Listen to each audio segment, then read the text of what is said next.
Ecclesiastes 1. The words of Kohelet, son of David, king in Jerusalem. Futile, futile, says Kohelet. Completely meaningless. Everything is futile. What does a person gain in all his labor that he toils under the sun? A generation comes and a generation goes, but the earth remains forever. The sun rises and the sun sets and hurries back to the place it rises. The wind goes toward the south and circles around to the north. Round and round it swirls about, ever returning to its circuits. All the rivers flow into the sea, yet the sea is never full. To the place where the rivers flow, there they go again. All things are wearisome. No one can express them.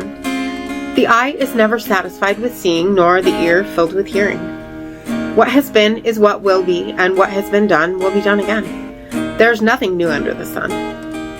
Is there anything about which is said, "Look, this is new"? It was already here long ago, in the ages long before us.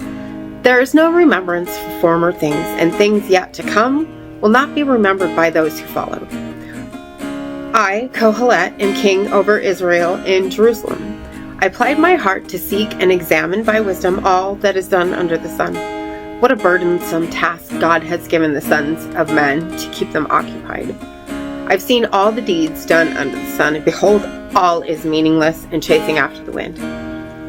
What's crooked cannot be made straight. What is missing cannot be counted. I spoke with my heart, saying, I have grown rich and increased in wisdom more than any who were before me over Jerusalem.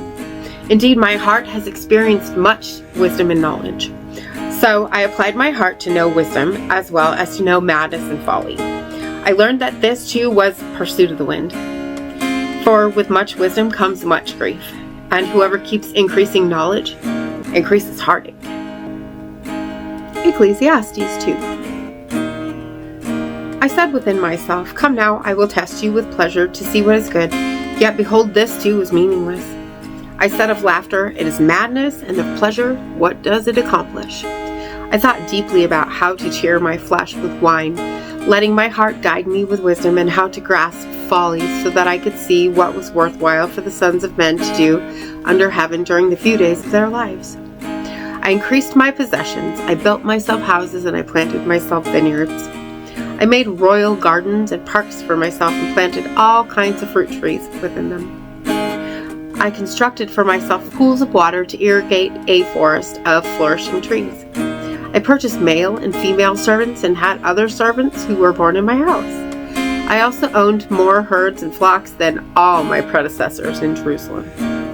I also amassed silver and gold for myself, as well as the treasure of kings and the provinces.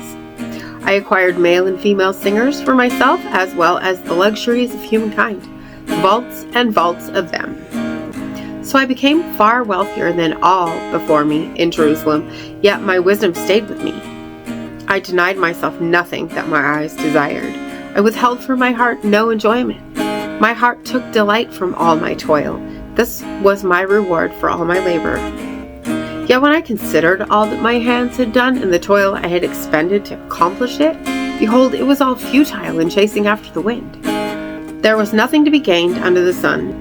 Then I turned to consider wisdom, madness, and folly. For what more can the one who succeeds the king do than what he's already done? I realized that wisdom is more beneficial than folly, as light is better than darkness. A wise man has his eyes in his head, while the fool walks in the darkness. Yet I also came to realize that the same destiny befalls them both. Then I said in my heart, even I will have the same destiny as a fool. So why have I become so wise? I said in my heart, this too is meaningless. For the wise man, together with the fool, is not remembered forever. For in the days to come, both will be forgotten. Alas, the wise, just like the fool, must die. And so I hated life, because the work done under the sun was grievous to me. All is but vapor and chasing after the wind. I also hated all the fruit of my toil for which I had labored under the sun, because I must leave it to the one who comes after me. Who knows if he will be wise or a fool? Yet he will be master over all the fruit of my toil for which I had wisely labored under the sun. This too is futile. So So I turned my heart over to despair over all the things for which I had toiled for under the sun. For sometimes a man who has labored with wisdom, knowledge, and skill must hand over as an inheritance to someone who did not work for it. This also is futile and a great misfortune. For what does a man get for all his toil and longing of his heart for which he labors under the sun? For all his days, his work is pain and grief. Even at night, his mind does not rest. This also is futility. There is nothing better for people than to eat and drink and to find enjoyment in their labor. This too, I perceived, is from the hand of God. For who can eat and who can have joy apart from him? For to the one who pleases him, he gives wisdom, knowledge, and joy. But to the sinner, he gives the task of gathering and accumulating wealth to give it to one who pleases God. This also is only a vapor and striving after wind. Ecclesiastes 3. For everything there is a season and a time for every activity under heaven. A time to give birth and a time to die. A time to plant and a time to uproot what is planted. A time to kill and a time to heal. A time to tear down and a time to build up. A time to weep and a time to laugh. A time to mourn and a time to dance. A time to scatter stones and a time to gather stones. A time to embrace and a time to refrain from embracing. A time to seek and a time to lose, a time to keep and a time to discard, a time to tear apart and a time to mend, a time to be silent and a time to speak, a time to love and a time to hate, a time for war and a time for peace. What gain then does the laborer get with his toil? I have seen the task that God has given to the children of man to keep them occupied. He has made everything beautiful in its time. Moreover, he has set eternity in their heart, yet without the possibility that humankind can ever discover the work that God has done from the beginning to the end. I know that there's nothing better for them than to rejoice and enjoy themselves in their lifetime. Also, when anyone eats and drinks and finds satisfaction in all his labor, it is the gift of God. I know that everything that God does will endure forever. There is no adding to it or taking from it. God has made it so that they will revere him. Whatever exists has already been, and whatever will be has already been. But God recalls what has passed. I've also seen under the sun in the place of justice there was wickedness, and in the place of righteousness there was wickedness. I said in my heart, the righteous and the wicked, God will judge. For there is a time for every activity and for every deed. I also said in my heart, as for the sons of man, God tests them so that they may see that they are but animals. For the destiny of humankind and the destiny of animals are one and the same. As one dies, so dies the other. Both have the same breath. A human has no advantage over an animal. Both are fleeting. Both go to one place. Both were taken from the dust, and both return to the dust. Who knows that the spirit of the sons of man ascends upward and the animal spirit descends into the earth? So I perceive that nothing is better than for a man to enjoy his works, because that is his portion. For who can bring him back to see what will be in the future? Ecclesiastes 4. Again I looked and saw all the oppressions that are done under the sun, and behold, I saw the tears of the oppressed, but they have no comforter. Power is in the hand of their oppressors, but they had no comforter. So I considered the dead, who are already dead, more fortunate than the living, who are still alive. Yet better than both is one who has not yet been, who has never seen the evil work that is done under the sun. Then I saw that all toil and all skill that is done come from man's envy of his neighbor. This too is fleeting and striving after the wind. The fool folds his hands together and eats his own flesh. Better is a handful with tranquility than 2 hands full of toil and striving after the wind. Again, I saw something futile under the sun. There is one who has no one else, neither son nor brother, yet there is no end to all his toil. His eyes are not content with riches, so for whom am I toiling and depriving myself of prosperity? This too is meaningless, a grievous task. 2 are better than 1 because they get a good return for their effort. For if they fall, the one will lift up his companion. But oi to the one who falls and has no one to lift him up. Furthermore, if two lie together, then they will be warm. But how can one keep warm alone? Though a man might overpower one, two can stand against him. Moreover, a threefold cord cannot be quickly broken. Better is a poor but wise youth than an old and foolish king who no longer knows how to take warning. For he came out of prison to become king, though he was born poor in his kingdom. I considered all the living that walk under the sun, as well as the next youth who stands in his place. There is no end to all the people, to all who were before him. Also, those who will come later will not rejoice in him. Surely this too is meaningless and striving after the wind. Watch your feet when you go to the house of God. Draw near to listen rather than to offer the sacrifice of fools, for they do not know that they are doing wrong. Ecclesiastes 5. Do not be quick with your mouth, nor hasty in your heart to utter a word in God's presence.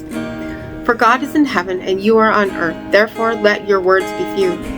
As a dream comes with excessive burdens, so a fool's voice with too many words. When you swear a vow to God, don't delay in fulfilling it, for he takes no delight in fools. Pay what you vow. It is better for you not to vow than to vow and not pay. Don't let your mouth lead your flesh to sin, and don't say before the messenger, "It was a mistake." Why should God be angry at your voice and destroy the work of your hands? Many dreams and many words are meaningless. Therefore, fear God. If you see the oppression of the poor or perversion of justice and righteousness in the province, do not be shocked at that matter.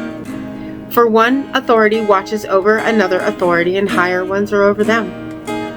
Though the profit of the land is taken by all, a king is served by the fields. A lover of money never has enough money, and a lover of wealth is never satisfied with his income. This too is futile. When goods increase, so do those who consume them. So what advantage are they to the owner, except he sees it with his own eyes? The sleep of the laborer is sweet, whether he eats little or much, but the excess of the rich permits him no sleep. There's a grievous wrong that I've seen under the sun, wealth hoarded by its owner to his own hurt, or wealth lost in a bad investment, and when he fathers a son, there's nothing in his hand. As he came from his mother's womb, naked he will return as he came. He takes nothing from his labor that he can carry in his hand. This too is a grievous wrong. Just as he came, so will he go. So what does he gain from his toiling for the wind? So all his days he eats in darkness, and he has much grief, sickness, and humiliation. Behold, this is what I myself have seen. It is beneficial and good for one to eat and drink and enjoy all of his toil that he labors for under the sun during the few days of his life that God has given him, for this is his reward. Additionally, everyone to whom God has given riches and wealth and empowers him to eat from it, to receive his share and to rejoice in his labor, this is a gift of God. For he will not consider the days of his life, since God keeps him occupied with the joy of his heart. Ecclesiastes 6. There is a misery that I've seen under the sun, and it is heavy upon humanity. God gives a man riches, wealth, and honor, so that he lacks nothing that his heart desires, yet God does not enable him to eat from it. Instead, a foreigner will eat it. This is fruitless and agonizing illness. Even if a man should father 100 children and live many years, however many the days of his years may be, yet his soul is never satisfied with his prosperity, and he does not have a proper burial. Then I say that it is better for the stillborn than him. Even though it comes in futility and departs into darkness, though its name is shrouded in darkness, though it has never seen or experienced the sun, it has more rest than the other. Even if the other man were to live 1,000 years twice and never enjoy good things, do not all go to the same place? All a man's labor is for his mouth, yet his appetite is not satisfied. So what advantage has the wise over the fool? What does the pauper gain by knowing how to walk before the living? Better is what the eyes see than the pursuit of the soul's desires. This too is fleeting and striving after wind. Whatever exists has already been named, and it has been made known what humanity is. But man cannot contend with the one who is mightier than he. When there are many words, futility increases. How does that benefit anyone? For who knows what is good for one during his life, during the few days of his fleeting life, that pass like a shadow? For who can tell a person what happens after him under the sun? Ecclesiastes 7. Better is a good reputation than precious oil, and the day of death than the day of birth. Better to go to a house of mourning than to go to the house of feasting, since that is the end of all mankind, and the living should take it to heart. Grief is better than laughter, for though the face is sad, the heart may be glad. The heart of the wise is in a house of mourning, but the heart of fools is in a house of pleasure. Better to hear a rebuke from the wise than to listen to the song of fools. For like the crackling of thorns under a pot, so is the laughter of a fool. This too is a vapor. For extortion drives a wise man crazy, and a bribe corrupts the heart. Better the end of a matter than its beginning. Better a patient spirit than a proud one. Do not be quickly provoked in your spirit, for anger settles in the bosom of fools. Do not say, "Why were the old days better than these?" For it is not from wisdom that you ask about this. Wisdom is as good as an inheritance, and even better for those who see the sun. For wisdom is a shelter, as money is a shelter, but the advantage of knowledge is this: wisdom preserves the life of the one who possesses it. Consider the work of God, for who can straighten what he has bent? In a time of prosperity, prosper. But in a time of adversity, consider. God has made one as well as the other. Therefore, man cannot discover anything about his future. During my fleeting days, I've seen both of these things. Sometimes a righteous one perishes in his righteousness, and sometimes a wicked one lives long in his wickedness. Do not be overly righteous nor overly wise. Why confound yourself? Do not be overly wicked, and do not be a fool. Why die before your time? It is good to grasp the one and not withdraw your hand from the other, for the one who fears God will escape both extremes. Wisdom makes a wise man stronger than 10 rulers in a city. Surely there is not a righteous person on earth who does what is good and doesn't sin. Also, do not pay attention to every word people say, otherwise you might hear your servant mocking you. For your heart knows that many times you too have mocked others. All this I have tested with wisdom, and I said, I determined to be wise, but it was far from me. Whatever it may be, it is far off and very profound. Who can fathom it? So I turned my heart to understanding, to search and seek out wisdom and an explanation of things, and to know the stupidity of wickedness and madness of folly. I find more bitter than death the woman who is a snare, whose heart is a trap, and whose hands are chains. He who pleases God will escape her, but a sinner will be captured by her. Look, said Kohelet, I have discovered this while adding one thing to another to find the scheme of things, which my soul is still seeking, but not finding. I found one upright man among 1,000, but one upright woman among them all have I not found. Only this have I discovered: God made mankind upright, but they went seeking after many schemes. Ecclesiastes 8. Who is like the wise person? Who knows the meaning of a matter? A person's wisdom makes his face shine, transforming the harshness of his face. I say, obey the king's command, and especially in regard to the oath of God. Do not be hasty to rush out of his presence. Do not stand up for an evil cause, because he will do whatever he desires. Since the word of a king has authority, who can say to him, what are you doing? Whoever obeys his command will not experience harm, and a wise person's heart discerns the proper time and procedure. For there is a proper time and procedure for every matter, though a person's trouble is heavy upon him. Since no one knows what will be, who can tell when it will happen? No one has authority over the wind to restrain it, nor authority over the day of death. As no one is discharged during a battle, so wickedness cannot rescue its master. I've seen all of this while applying my mind to everything done under the sun. Sometimes one person dominates another person to his own harm. Then I saw the wicked buried. They used to come and go from the holy place, but will soon be forgotten in the very city where they did this. This too is meaningless. When the sentence against a crime is not swiftly carried out, the human heart is encouraged to do evil. Even though a sinner might commit 100 crimes and prolong his days, yet I know that it will be well for those who fear God, for those who revere him. But it will not go well with the wicked, and he will not lengthen his days like a shadow, because he does not fear God. There's another enigma that occurs upon the earth. There are righteous people who are requited according to the work of the wicked, and there are wicked people who are requited according to the work of the righteous. I said, this also is meaningless. So I recommend enjoyment, because there's nothing better for humanity under the sun except to eat, drink, and enjoy it. So this joy will accompany him in his labor all the days of his life that God gives him under the sun. When I applied my heart to know wisdom and to observe the activity that is done upon the earth, his eyes not seeing sleep either day or night, then I saw all the work of God. No one can comprehend the work that is done under the sun. Despite all human efforts to seek it out, no one comprehends. Even if a wise person claims to know, he cannot really comprehend. Ecclesiastes 9. For all this I laid on my heart, and to ascertain all this, that the righteous and the wise, as well as their works, are in the hand of God. Whether love or hatred, no one knows, everything awaits them.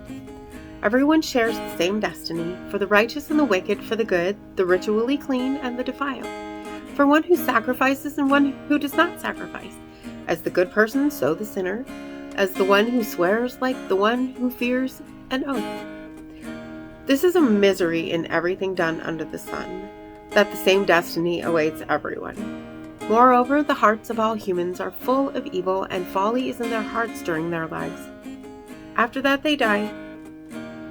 Everyone who is among the living has hope. Even a living dog is better off than a dead lion. For the living know that they will die, but the dead know nothing. They have no further reward, even the memory of them is forgotten.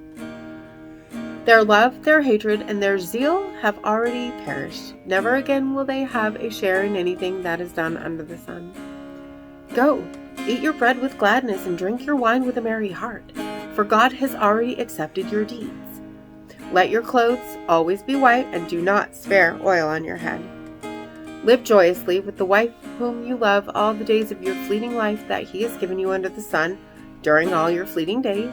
For this is your portion in life, and in your toil that you labor under the sun. Whatever your hand finds to do, do with all your strength, for there is no work or planning or knowledge or wisdom in Sheol where you are going. I further observed under the sun, the race is not to the swift, nor the battle to the mighty, nor does bread come to the wise, or wealth to the discerning, or favor to the skillful, for time and chance befall them all. Moreover, no man knows his time, like fish caught in a fatal net or birds caught in a snare, so people are trapped in a time of calamity that falls upon them suddenly. I also observed this as wisdom under the sun, and it greatly impressed me. There was a little city with a few people in it, and a mighty king came against it, surrounded it, and built great siege works against it. Now a poor, wise man was found in it, and he delivered the city by his shrewdness. Yet nobody remembered that poor man. So I said, wisdom is better than strength, but the poor man's wisdom is despised, and his words are not heeded. The words of the wise, heard in quiet, are better than a ruler's shout among fools. Wisdom is better than weapons of war, but one sinner destroys much good. Ecclesiastes 10. Dead flies make a perfumer's oil stink, so a little folly outweighs wisdom and honor. The heart of the wise is to his right, and the heart of the fool is to his left. Even as the fool walks along the way, his heart lacks sense and tells everyone what a fool he is. If a ruler's spirit rises up against you, do not leave your post, for composure allays great offenses. There is a wrong I have seen under the sun, like an error proceeding from a ruler. Fools are placed in many high positions, while the rich sit in low ones. I have seen slaves on horses and princes walking on the ground like slaves.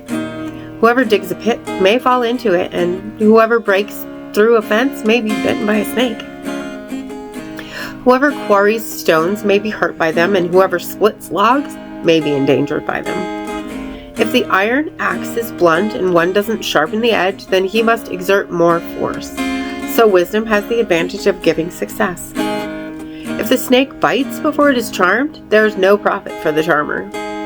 Words from the mouth of the wise are gracious, but the lips of fools destroy them.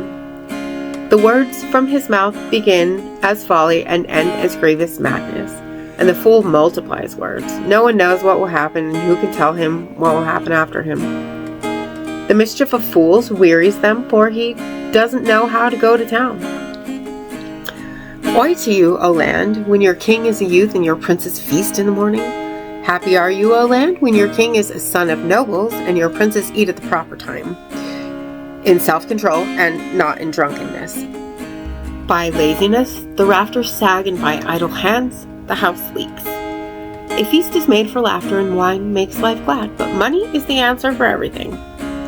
Do not ridicule the king, even in your thoughts, nor curse the rich in your bedroom, for a bird of the air may carry your voice, and a winged creature may report your words. Ecclesiastes 11. Cast your bread upon the waters, for after many days you will find it. Give portions to 7 or even to 8, for you do not know what disaster may happen upon the earth. If the clouds are full, they empty out rain upon the earth. Whether a tree falls to the south or north, the tree lies wherever it falls. Whoever keeps watching the wind will not sow, and whoever gazes at the clouds will not reap. Just as you do not know how the spirit passes into the bones in the womb of a pregnant woman, so you do not know the work of God who makes all things. In the morning sow your seed, and in the evening do not let your hand be idle, for you do not know if this or that will succeed, or if both will prosper together. Light is sweet, and it is pleasant for the eyes to see the sun. For if a man lives many years, let him rejoice in them all, but let him remember the days of darkness, for there will be many. Everything to come is obscure. Rejoice, young man, in your childhood, and let your heart cheer you in the days of your youth. Walk in the ways of your heart and in the sight of your eyes, but know that for all these things God will bring you to judgment. So banish anxiety from your heart and cast off distress from your body, for youth and prime of life are fleeting. Ecclesiastes 12. So remember your Creator in the days of your youth, before the days of misery come and your years draw near, when you will say, I have no pleasure in them. Before the sun and light and moon and the stars grow dark and the clouds dissipate after the rain, in the day the keepers of the house tremble and the strong men stoop, when grinders stop because they are few and those peering out windows grow dim, when doors are shut in the street and the sound of the mill fades, when one arises at the chirp of a bird and all their songs grow faint, when they are also afraid of heights and of dangers on the road, when the almond tree blossoms, the grasshopper drags itself along, and the caperberry fails to excite. For a man is going to his eternal home, and mourners go about in the street. Before the silver cord is snapped, or the golden bowl is crushed, or the jug at the cistern is shattered, or the wheel at the well is broken, then the dust returns to the ground it came from, and the spirit returns to God who made it. Evanescent vapors, says Kohelet, all is futility. Furthermore, Kohelet was not only wise, but he also taught the people knowledge. He pondered, sought out, and set in order many proverbs. Kohelet searched to find delightful words and truthful, accurate sayings. The words of the wise are like goads, their collective sayings are like firmly affixed nails. They've been given by one shepherd. Be warned, my son, of anything in addition to them. There is no end to the making of many books, and excessive study wearies the flesh. A final word when all has been heard. Fear God and keep his mitzvot. For this applies to all mankind. God will bring every deed into judgment, including everything that is hidden, whether it is good or it is evil. And as always, thank you so much for being here today. If you haven't already, hit that subscribe button right there. And make sure to click the bell if you want notifications. And if you wouldn't mind, hit that like button for me. And I will see you next time. And my Maranatha. heart is worry worn. I know without a doubt you'll carry me out of the storm. I'm standing at the crossroads. I'm lost without a clue. I need a big pink neon sign to show me what what to do. I thank you, Lord. It glorifies you when you're the only answer. I praise you, Lord, for holding what's too much for me. And I'm amazed by you, Lord, because nothing's too big and nothing's too small to lay at your feet.